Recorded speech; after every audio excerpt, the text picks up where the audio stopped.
안녕하십니까. 태백산직입니다. 사피엔스 유발 하라리 작품 제3부 인류 통합 중에서 10번째 이야기 돈의 향기입니다.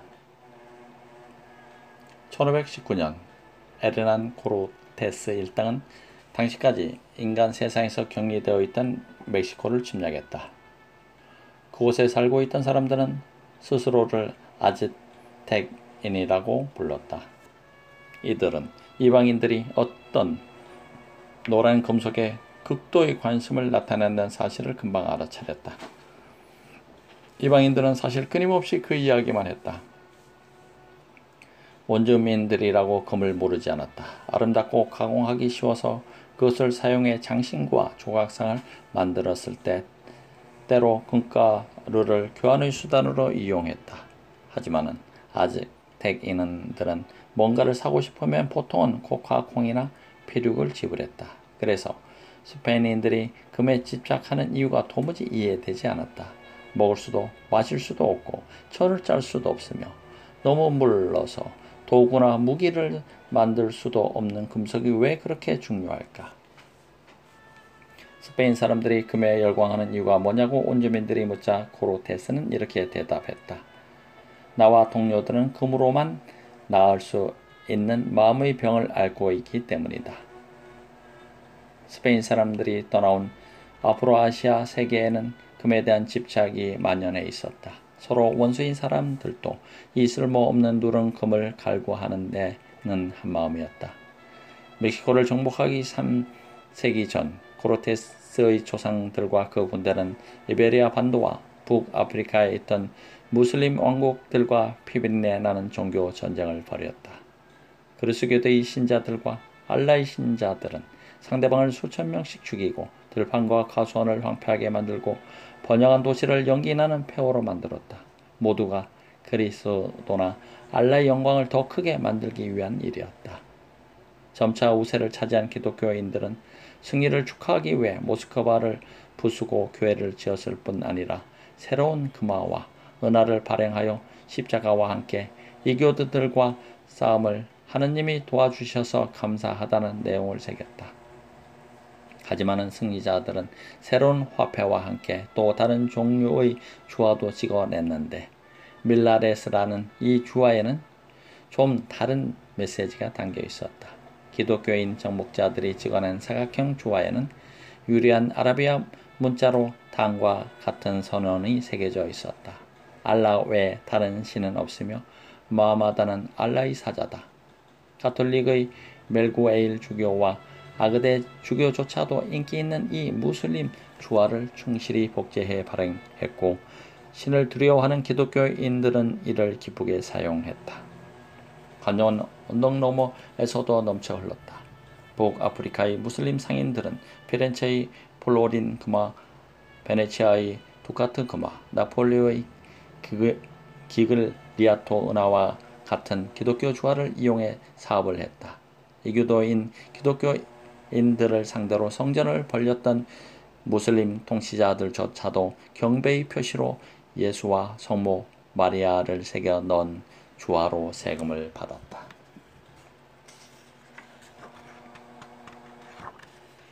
가격이 얼마인가요? 수렵채집인들에게는 돈이 필요 없었다. 각각의 무리는 고기, 약품, 샌들에서 주술까지 필요한 모든 것을 직접 사냥하고 채집하고 만들었다. 무리 구성원들이 각기 다른 업무에 전문화되었을 수도 있지만 이들은 호의와 의무의 경제를 통해 재화와 용력을 나누었다. 공짜로 건네주는 고기 한 덩어리에 호혜성이라는 전제, 이를테면 공짜 의료 지원이 포함되어 있었다. 무리는 경제적으로 독립되어 있었다. 다만 현지에 없는 희귀 물품인 조갑이 염료, 흙 요소 등은 이방인에게서 구해야 했다.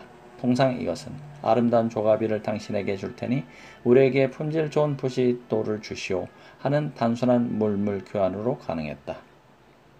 농업혁명이 시작되었어도 이런 방식은 거의 달라지지 않았다. 대부분의 사람들은 작고 친밀한 공동체에서 계속 살았다. 각각의 마을은 수렵 채집인 무리와 비슷하게 자급자족하는 경제 단위였다. 주로 호혜와 의무로 유지되고 간혹 외부인과 물물 교환을 하는 방식이었다. 어쩌면 한 주민은 신발을 만드는 재주가 뛰어났을 테고 다른 주민은 아픈 사람을 치료하는 재주가 있었을 테니 마을 사람들은 신발이 없거나 병에 걸렸을 때 누군가를 찾아가야 하는지 알고 있었다. 하지만 마을이 작고 경제도 제한적이었기 때문에 전업 재화공이나 전업 의사는 있을 수 없었다. 도시화 왕국이 등장하고 수송 하부 구조가 개선되자 전문화라는 새로운 기회가 생겼다. 인구 밀도가 높은 도시는 재화공과 의사뿐 아니라 목수, 사제, 군인, 법률가를 풀타임으로 고용했다. 어떤 마을이 정말로 품질 좋은 와인, 올리브 오일, 도자기를 만드는 것으로 유명성을 얻었다면 그 마을은 거의 전적으로 해당 상품을 생산하고 필요한 다른 상품은 다른 정착지의 사랑과 교육을 통해 얻는 것이 낫다는 사실을 알아차렸다. 이것은 아주 합당한 일이었다. 기후와 토양은 다 다른 법인데 토양과 기후가 포도 재배에 훨씬 더 적합한 곳에서 만든 부드러운 와인을 다양하게 살 수 있다면 어째서 자신의 뒤뜰에서 만든 그저 그런 와인을 마셔야 한단 말인가. 만일 자기 집 뒤뜰이 진흙으로 좀 더 찰지고 예쁜 단지를 만들 수 있다면 다른 것과 교환할 수 있다. 의사나 법률가는 물론이고 전업 포도주 양조업자나 옹기장인은 각자 자신의 전문성을 갈고 닦아 모두에게 이득을 줄 수 있다. 하지만 전문화는 문제를 하나 일으켰다. 전문가 사이의 물물 교환을 어떻게 관리할 것인가. 수많은 낯선 사람들이 협력하여 할 때는 호의와 의무의 경제가 제대로 기능하지 않았다. 여동생이나 이웃사람에게 무료로 도움을 주는 것과 내게 결코 답례하지 않을지도 모르는 낯선 사람을 돌봐주는 것은 전혀 다르다. 이때 물물 교환에 의지하는 수는 있다. 하지만 물물 교환은 제한된 범위의 물품을 서로 교환할 때만 효과적이다. 복잡한 경제의 토대가 될 수는 없다. 물물 교환의 한계를 이해하기 위해 당신에게 사과 가수원이 있다고 상상해보자. 언덕에 있는 그 가수원은 지방 전체에서 가장 아삭아삭하고 달콤한 사과를 생산한다. 당신은 이곳에서 신발이 닳도록 열심히 일한다. 그러다 이제 당신은 나귀의 수레를 매달고 장이 서는 강변의 읍으로 향한다. 이웃 사람에게 들은 바로는 읍의 남쪽 끝에 있는 재화공은 무려 5계절이나 신을 수 있는 튼튼한 장화를 만든다고 했다. 당신은 재화공의 가게를 찾아가서 약간의 사과를 내놓고 당신이 필요하는 신발을 달라고 한다. 재화공은 망설인다. 사과를 얼마나 달라고 해야 할까? 그에게는 매일 수십 명의 고객이 찾아온다. 그중 몇몇은 사과 자루를 가져오고 몇몇은 밀, 염소, 피륙을 가져오는데 품질은 다 다르다. 또 다른 사람들은 왕에게 탄원서를 내서 전문성이나 요통을 고치는 전문성을 제공하겠다고 한다. 재화공이 마지막으로 사과와 신발을 교환한 것은 3개월 전이다. 그때는 사과 세자루를 받았다. 아니 네 자루였던가? 하지만 생각해보니 지난번 사과는 신맛이 나는 계곡산이었고 이번 것은 언덕에서 생산된 최고의 품질이다. 한편 저번에 받은 사과는 작은 여성용 신발과 맞바꿨는데 이 고객은 남성용 장화를 요구하고 있다. 게다가 최근 몇 주 동안 전염병이 돌아 읍 주변의 양떼가 10마리당 1마리꼴로 죽었기 때문에 가죽이 기해지기 시작했다. 무두장이들은 전과 같은 양의 가죽에 대해 예전보다 2배의 구두를 요구하기 시작했다. 이런 점도 고려해야 하지 않을까? 물물 교환 경제에서 재화공과 사과 가수원 주인은 수십 종 재화의 상대 가격을 매일매일 새로 알아야 한다. 만일 100종의 각기 다른 상품이 시장에서 거래된다면 구매자와 판매자는 4,950가지 서로 다른 교환율을 알아야 한다. 만일 거래되는 상품이 1,000종이라면 49만 9,500가지 서로 다른 교환율을 고개하듯이 다뤄야 할 것이다. 그걸 어떻게 다 안단 말인가? 문제는 그뿐이 아니다. 사과 몇 개가 구두 한 컬레와 맞먹는지를 어찌어찌 계산한다 해도 물물 교환이 늘 가능한 것은 아니다. 무엇보다 거래가 이루어지려면 상대가 원하는 것을 가지고 있어야 한다. 재화공이 사과를 좋아하지 않으면 어쩔 것인가? 그 순간에 그가 정말 원하는 것이 이온이라면 어쩔 것인가? 물론 농부가 사과를 좋아하는 법률가를 찾아내서 상가 거래를 주선할 수는 있다. 하지만 만일 그 법률가가 사과에는 물렸으며 꼭 필요한 것은 이발이라고 한다면 어쩌겠는가.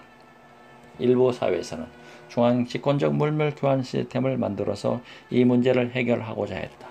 전문 재배자와 제작자에게 물품을 다 받아 돈 뒤 그것을 필요로 하는 사람들에게 분배하는 것이다. 이런 실험 중 가장 규모가 크고 유명한 것은 옛 소련에서 시행되었지만 비참한 실패로 끝나고 말았다. 원래 능력에 따라 일하고 필요에 따라 받는다던 것이 현실에서는 문제가 되지 않는 범위 내에서 최소한으로 일하고 가능한 최대로 받아낸다로 바뀌었다. 이보다 온건하고 성공적인 실험이 이루어진 경우도 있었다. 예컨대 잉카 제국이 그랬다. 하지만 대부분의 사회는 많은 수의 전문가를 연결시키는 좀 더 쉬운 방법을 찾아냈다. 돈을 개발한 것이다.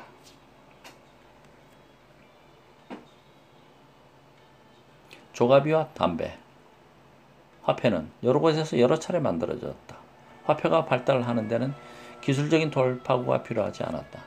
이것은 순수한 정신적 혁명이었다. 여기에 얽혀져 있는 사람들이 공유하는 상상 속에서만 존재하는 새로운 상호 주관적 실체였다. 화폐는 조화와 지폐가 아니다. 화폐는 재와 용력의 가치를 체계적으로 표현할 수 있게끔 사람들이 기꺼이 사용하려고 하는 모든 것을 말한다. 그 목적은 재와 용력을 교환하는 데 있다. 돈이 있으면 각기 다른 물품, 사과, 신발, 이온의 가치를 쉽고 빠르고 비교할 수 있고 하나를 다른 것과 쉽게 교환할 수 있으며 불을 편리하게 쌓아둘 수 있다. 화폐의 유형은 매우 다양했다. 가장 친숙한 것이 주화, 즉 무언가가 새겨진 표준화된 금속 조각이다. 하지만 주화가 발명되기 훨씬 전부터 화폐는 사용되었다. 금속이 아닌 다른 물건을 사용해서 번영한 문화는 많았다. 조갑이, 가축, 가죽, 소금, 곡식, 구슬, 천, 약소금, 별, 보배, 고동, 껍데기는 아프리카, 남아시아, 동아시아, 오세아니아 전역에서 약 4,000장과 화폐로 쓰였다. 20세기 초 영국령 우간다에서는 별, 보배, 고동, 껍데기로 세금을 납부하는 것도 가능했다. 현대의 교도소나 전쟁, 포로 수용소에는 담배가 돈의 역할을 한 적이 종종 있었다. 심지어 담배를 피우지 않은 수인들도 담배를 지불수단으로 기꺼이 받아들였다. 다른 모든 재화와 용료의 가치를 담배로 계산하는 것에 대해서도 마찬가지였다. 아우슈비츠의 생존자 한 사람은 수용소에서 사용된 담배 화폐를 이렇게 묘사했다. 우리에게는 우리만의 화폐가 있었고 누구도 그 가치를 의심하지 않았다. 그것은 담배였다. 모든 물품의 가격은 담배로 제시되었다. 평상시 그러니까 가스실에 입장할 후보들이 정기적으로 계속 들어오는 기간에는 빵 한 덩이는 담배 12개피 값이었다. 300g짜리 마가린 덩어리는 30개피, 시계는 80에서 200개피, 알코올 1리터는 400개피였다. 심지어 오늘날에도 주화와 지폐, 은행권은 화폐의 유형으로서는 드문 것이다. 세계 전체의 화폐 총량은 약 60조 달러지만 주화와 지폐의 총액은 6조 달러 미만이다. 돈의 90% 이상, 우리 계좌에 나타난 50조 달러 이상의 액수는 컴퓨터 서버에만 존재한다. 그에 따라 대부분의 상거래는 하나의 컴퓨터 파일에 들어있는 전자 데이터를 다른 파일로 옮기는 방식으로 이루어지지 실제로 돈을 주고받지는 않는다. 가령 집을 살 때 가방에 간뜩 찬 지폐로 지불하는 것은 범죄자밖에 없다. 사람들은 전자 데이터를 받는 대가로 재화와 용력을 기꺼이 거래하려 하는 한 그것은 반짝이는 주화나 빳빳한 지폐보다 낫다. 더 가볍고 부패가 더 작고 기록하기도 더 쉽다. 복잡한 상업 체계가 제대로 기능하려면 모종의 화폐가 반드시 있어야 한다. 화폐 경제하의 재화공은 다양한 종류의 구두에 매겨지는 가격만 알면 족하지 신발과 사과, 신발과 염소의 교환율을 암기할 필요가 없다. 사과 재배 전문가도 돈만 있으면 사과를 좋아하는 재화공을 찾을 필요가 없는데 돈은 모든 사람이 원하기 때문이다. 이것은 아마도 돈의 가장 기본적 속성일 것이다. 사람들이 항상 돈을 원하는 것은 다른 사람들 역시 항상 돈을 원하기 때문이고, 그것은 곧 당신이 원하는 거나 필요로 하는 모든 것과 돈을 교환할 수 있다는 말이다.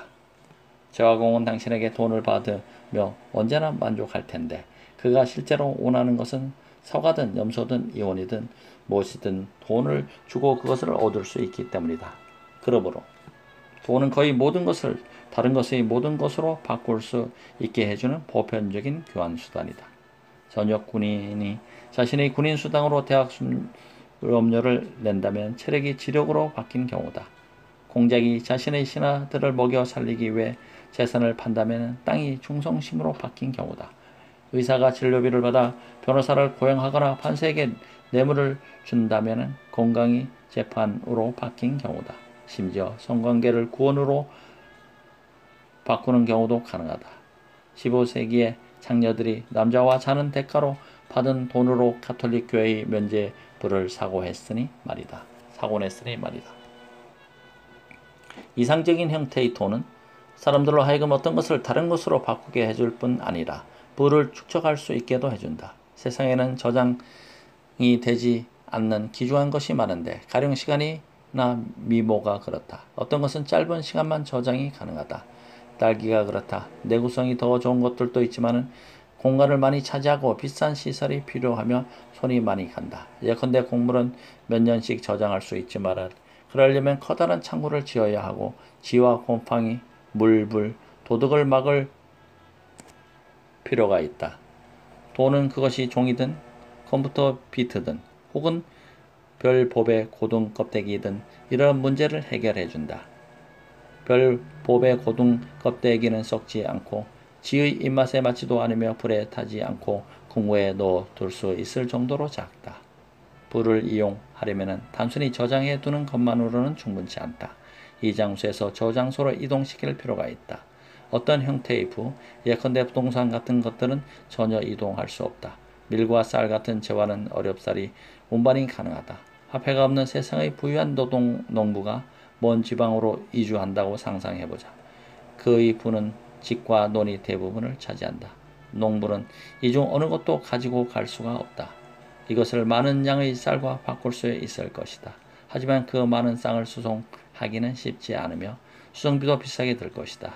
돈은 이런 문제를 해결해 준다. 농부는 재산을 팔고 별법의 고동 껍데기 한 자루를 받아서 어디든 쉽게 가지고 갈 수 있다. 돈은 부의 전환과 저장, 이동을 쉽고 값싸게 하도록 만들기 때문에 복잡한 상거래망과 역동적 시장이 출현하는데 결정적으로 기여했다. 만일 돈이 없었다면 상거래망과 시장의 규모와 복잡성, 역동성은 매우 제한될 수밖에 없었을 것이다. 돈은 어떻게 작동하는가? 별법의 고등 껍데기와 달러화의 가치는 우리 공통된 상상 속에만 존재한다. 그 가치는 조개 껍데기나 종이 화학적 구조, 색상, 형태 속에 있지 않다. 다시 말해 돈은 물질적 실체가 아니라 심리적 구조물이다.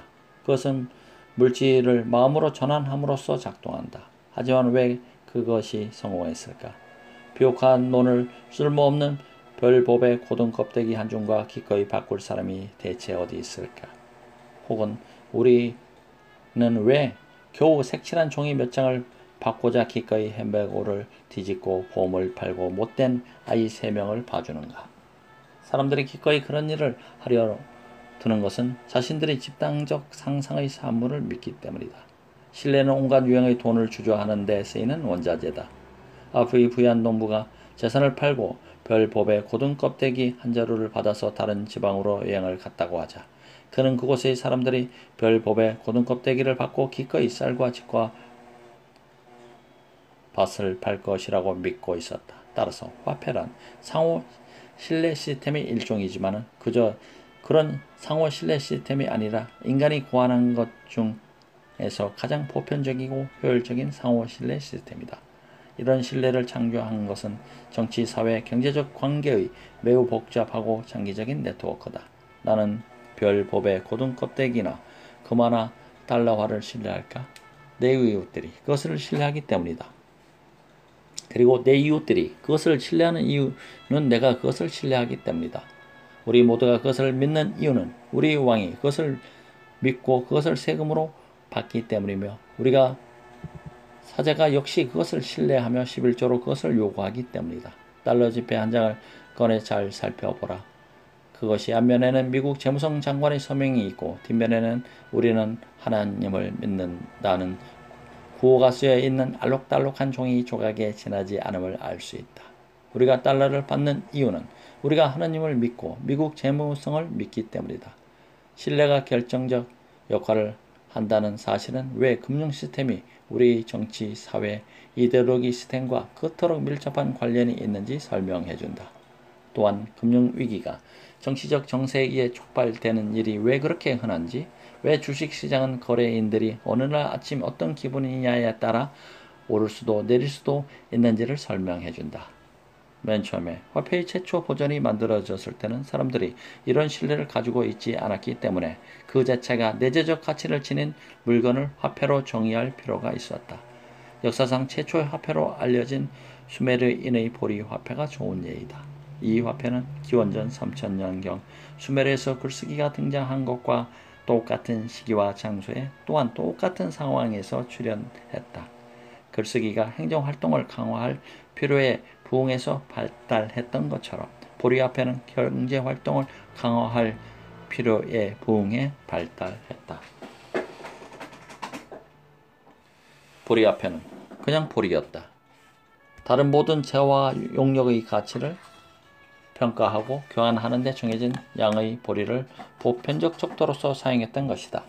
가장 흔한 단위는 신라였는데 대략 1리터에 해당되는 양이었다.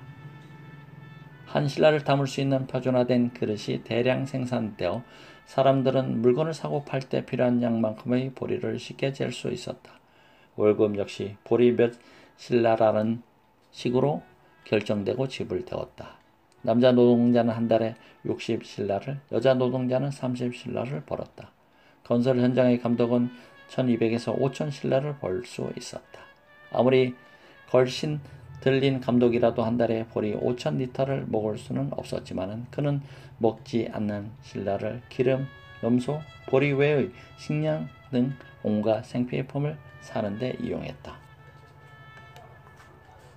보리가 실질적 가치를 지닌다 해도 이것을 그냥 하나의 생필품이 아니라 돈으로 사용하도록 사람들에게 확신을 주는 것은 쉽지 않았다. 상상해보라. 만일 당신이 동네 쇼핑몰에 보리가 가득한 자루를 들고 가서 셔츠나 피자를 사려고 한다면 어떨까? 상인들은 아마도 경비를 부를 것이다. 그럼에도 불구하고 보리를 첫 번째 유형의 화폐로 받아들이고 신뢰하는 것은 어느 정도 쉬운 일이었는데 왜냐하면 보리에는 내재된 생물학적 가치가 있기 때문이다. 즉 사람이 그것을 먹을 수 있기 때문이었다. 한편 보리는 저장하거나 운반하기는 어려웠다. 화폐의 역사에서 진정한 돌파구가 생긴 것은 그 자체로는 내재적 가치가 없는 돈, 그렇지만 저장과 운반이 쉬운 돈을 사람들이 신뢰하게 되었을 때다. 그런 화폐는 기원전 3000년에서 기원전 2000년의 중간쯤 고대 메소포타미아에서 출현했다. 은으로 된 세겔이었다. 세겔은 은하가 아니라 은 8.33g을 말했다. 함무라비 법전은 귀족 남성이 노예 여성을 죽인 경우 그 소유자에게 은 20세겔을 지불해야 한다고 규정했는데 은화 20개가 아니라 은 166g을 지불해야 한다는 뜻이었다. 구약 성경에 나오는 화폐의 관련 용어는 대부분 동전이 아니라 은과 관련된 것이다. 요셉의 형제들은 그를 이스마엘의 자손들에게 은 20세겔, 즉 은 166g에 팔았다. 노예 여성의 목숨값과 같다. 어쨌든 그는 젊은이였으니까. 보리 신라와 달리 은 세겔은 고유한 가치를 지니지 않았다. 은은 먹을 수도 마실 수도 옷을 해입을 수도 없었다. 유용한 도구를 만들기에는 너무 무르다. 은으로 만든 보습이나 칼은 알루미늄 호일로 만든 것처럼 금세 구겨져 버릴 것이다. 금이나 은에 뭔가 필요가 있다면은 그것은 장신구나 왕관을 비롯한 신분의 상징으로 만드는 재료로서다. 특정 문화에 속한 사람들이 높은 사회적 지위와 동일시하는 사실뿐 말이다. 그 가치는 순전히 문화적이다. 정해진 무게의 귀금속은 결국 동전, 즉 주화를 탄생시켰다. 역사상 최초의 주화는 기원전 640년경 아나톨리아 서부에 있던 니디아의 왕 알루와테스가 만들었다. 이 주화는 표준화된 금무게의 금이나 은으로 만들어졌고 식별 표식이 새겨져 있었다. 표식은 두 가지를 증명했다. 첫째, 해당 주화에 귀금속의 양이 얼마나 들어있는지 알려주었다. 둘째, 주화를 발행하고 그 내용물을 보증한 당국이 누구인지를 확인해 주었다. 오늘날 사용되는 거의 모든 주화는 니디아 주화의 후손들이다. 주화는 표식이 없는 금속 덩어리에 비해 두 가지 중요한 장점을 지녔다. 첫째, 금속 덩어리는 거래할 때마다 무게를 재어야만 했다. 둘째, 무게를 재는 것만으로는 충분치 않았다. 제화공이 신발의 대가로 주고받는 은계가 순수한 은으로 만든 것인지 납에 은을 도금한 것인지 어떻게 안단 말인가. 주화는 이런 문제를 해결해준다. 각인된 표식이 정확한 가치를 증명하기 때문에 제화공은 금전 등록기 옆에 저울을 놔둘 필요가 없다. 더욱이 주화의 표식은 그 주화의 가치를 보장한 어느 정치 권력의 서명이었다. 표식의 형태와 크기는 역사를 통틀어 크게 달랐지만 메시지는 늘 같았다. 나 위대한 왕 누구누구는 이 금속 온반에 정확히 5g의 금이 들어있다는 점을 개인적으로 보증한다. 감히 이 주화를 위조하는 자가 있다면 그는 나의 서명을 위조하는 것이고 이는 내 명성의 오점이 될 것이다. 나는 그런 범죄를 최고로 엄중하게 처벌할 것이다. 돈을 위조하는 행위가 다른 종류의 사기에 비해 항상 더 심각한 범죄로 취급되어 온 이유가 여기에 있다. 위조는 단순한 사기가 아니다. 주권 침해이고 왕의 힘과 특권과 왕 개인에 대한 반역 행위이다. 여기에 해당하는 법률 용어는 왕권 침해였으며 그 처벌은 보통 고문과 죽음이었다. 사람들은 왕의 권력과 진실성을 신뢰하는 한 그의 주화도 신뢰했다. 완전한 이방인들도 로마의 데나리우스 주화의 가치에 쉽게 동의할 수 있었는데 주화에 그 이름과 얼굴이 새겨진 로마 황제의 권력과 진실성을 믿었기 때문이다. 한편 그 황제의 권력은 또한 데나리우스에 기초를 두고 있었다. 주화가 없었다면 로마 제국을 유지하기가 얼마나 어려웠을지 생각해보라. 황제가 보리와 밀로 세금을 거두고 이것으로 월급을 지급했다면 어땠을까? 시리아에서 세금으로 보리를 거둬 로마의 중앙금고로 수송한 뒤 다시 브리튼 주둔 군단의 월급으로 지급하기 위해서 수송하기는 불가능했을 것이다. 만일 로마 주민들은 그 말을 신뢰하지만은 갈라리아인, 그리스인, 이집트인, 시리아인은 그 신뢰를 거부하고 별법의 고등껍데기나 상하굿을 피륙천을 신뢰했다면 그런 경우에도 역시 제국을 유지하기는 어려웠을 것이다. 금이라는 보금. 로마 주화에 대한 신뢰는 매우 강력해서 국경 바깥에조차 사람들은 데나리우스 주화를 받았다. 기원후 1세기 로마 주화는 인도 시장에서 교환 수단으로 받아들여졌다. 가장 가까운 로마 땅이 수천 킬로미터나 떨어져 있는데도 말이다. 인도 사람들은 데나리우스와 거기 새겨진 황제의 얼굴을 너무나 신뢰하여 현지 배신자들은 자신의 주화를 만들 때 데나리우스를 흡사하게 모방했다. 로마 황제의 얼굴 조상까지 말이다. 데나리우스라는 이름은 주화를 포괄적으로 부르는 말이 되었다. 무슬림 칼리프들은 그 이름을 아랍어화해서 디나르를 발행했다. 디나르는 오늘날에도 요르단, 이라크, 세르비아, 마케도니아, 티네지를 비롯한 여러 나라 화폐의 공식 명칭이다.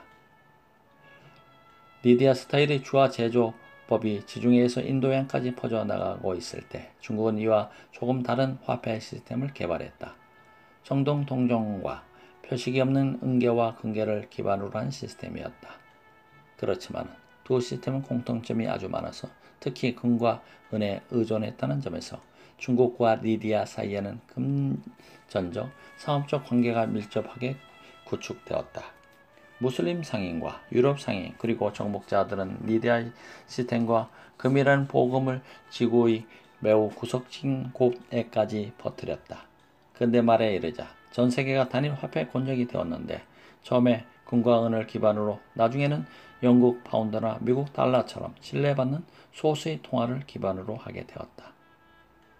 국경과 문화를 초월하는 단일 화폐 권역의 등장은 앞으로 아시아의 통일을 위한 기초, 결국에는 지구 전체를 단일 경제, 정치 권역으로 통합하는 기초를 놓았다. 사람들은 예나 지금이나 서로 알아들을 수 없는 언어로 말했고 각기 다른 통치자의 지배를 받았고 각기 다른 신을 숭배했지만 모두 금과 은, 금화와 은하를 신뢰했다. 이런 공통의 신념이 없었다면 세계의 무역망은 사실상 존재할 수 없었을 것이다. 16세기 미 대륙에서 침략자들이 발견한 금과 은 덕분에 유럽 상인들은 동아시아에서 비단 도자기 향신료를 살 수 있었고 이를 통해 유럽과 동아시아에서 경제 성장의 바퀴를 돌릴 수 있었다. 멕시코와 안데스 산맥에서 채굴한 금과 은의 대부분은 유럽인의 손가락 사이로 빠져나가 중국의 비단과 도자기 제조업자의 지갑 속에 자리 잡았다. 만일 중국인들이 코르테스와 그 일당이 알았다는 마음병에 똑같이 걸리지 않았다면, 그래서 금이나 은으로 하는 결제를 거부했다면 어떤 일이 일어났을까? 중국인, 인도인, 무슬림, 스페인인의 문화는 서로 크게 다르며 의견을 같이 하는 부분이 적은데도 다들 금에 대한 믿음을 공유하는 것은 어째서였을까? 스페인 사람들은 금을 믿고 무슬림들은 보리를, 인도 사람들은 별법의 고등을, 중국 사람들은 비단을 믿는 일이 일어나지 않는 이유는 무엇일까? 경제학자들에게는 대답이 미리 준비되어 있다. 두 지역이 서로 무역으로 연결되면 운송 가능한 물품의 가격은 수요와 공급의 힘에 의해 평준화되는 경향이 있다. 왜 그런지 이해하기 위해서 이런 가상의 상황을 떠올려보자. 인도와 지중해 사이에 정기적인 무역이 시작되었을 때 인도 사람은 금에 관심이 없었고 그래서 거의 가치를 부여하지 않았다고 하자. 하지만 지중해에서는 금이 선망하고 신분의 상징이어서 가치가 높았다. 처음에는 어떤 일이 일어났을까? 인도와 지중해 사이를 여행하는 상인은 금의 가치 차이에 주목했을 것이다. 인도에서 금을 싸게 사서 지중해에서 비싸게 팔아 이윤을 남겼을 것이다. 그 결과 인도에서 금의 수요와 그 가치는 급상승하게 된다. 동시에 지중해에서는 금이 유입되면서 그 가치가 하락할 것이다. 머지않아 인도와 지중해에서 금의 가치는 비슷해질 것이다. 그저 지중해 사람들이 금을 신봉한다는 사실 때문에 인도 사람들도 금을 믿기 시작한다는 뜻이다. 인도 사람에게 금을 사용할 실용적인 용도가 없더라도 지중해 사람들이 이것을 원한다는 사실만으로도 인도 사람들은 그 가치를 높이 평가하게 된다. 마찬가지로 다른 사람들이 별, 법의 고등이나 달러 혹은 전자 데이터를 믿는다는 사실은 우리 또한 그것들을 믿게 만들기에 충분하다. 설령 다른 사람들을 우리가 미워하고 경멸하고 조롱하더라도 말이다. 서로의 신앙에 동의할 수 없는 기독교인과 무슬림은 돈에 대한 믿음에는 동의할 수 있었다.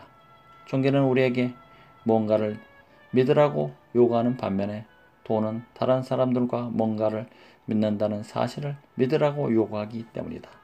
철학자와 사상가와 예언자는 수천 년에 걸쳐 돈을 흉보하면서 돈은 모든 악의 근원이라고도 매도했다. 물론 그렇기도 하지만 한편 돈은 인류가 지닌 관용성의 정점이다.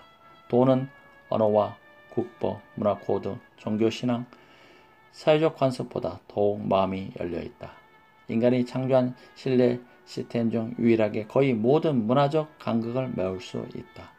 종교나 사회적 성별, 인종, 연령, 성적 취향을 근거로 사람을 차별하지 않는 유일한 신뢰 시스템이기도 하다.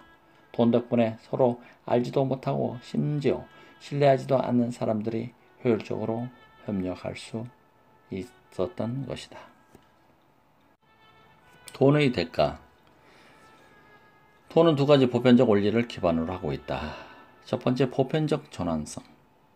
돈이 있으면 당신은 마치 연금술사처럼 땅을 충성심으로, 사법을 건강으로, 폭력을 지식으로 변환할 수 있다. 두 번째, 보편적 신뢰. 돈을 매개로 삼으면 이미 두 사람은 어떤 프로젝트에도 협력할 수 있다. 이런 원리 덕분에 수백만 명의 사람들이 무역과 산업에 효과적으로 협력할 수 있었다.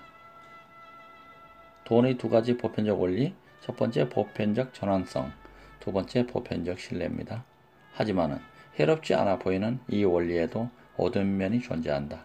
모든 것이 변환 가능할 때, 그리고 신뢰의 기반이 익명의 동정과 별법의 고동일 때, 돈은 지역 전통, 친밀한 관계, 인간의 가치를 부식시키고 이를 수요와 공급의 냉정한 법칙으로 대체한다. 인간 공동체와 가족들은 늘 명예, 충성심, 도덕, 사랑처럼 돈으로 살 수 없는 것들에 대한 믿음을 기초로 삼았다. 이런 것들은 시장 영역의 바깥에 있었으며 돈으로 사거나 팔려서는 안 되는 것들이었다. 설령 시장이 값을 잘 쳐주겠다고 하더라도 어떤 것은 그냥 해서는 안 된다. 부모는 아이를 노예로 팔아서는 안 되고, 경건한 기독교인은 대제를 범해서는 안 되고, 충성스러운 기사는 영주를 배반해서는 안 되며, 조상 대대로 물려받은 부족의 땅을 낯선 사람에게 팔아서는 절대로 안 된다.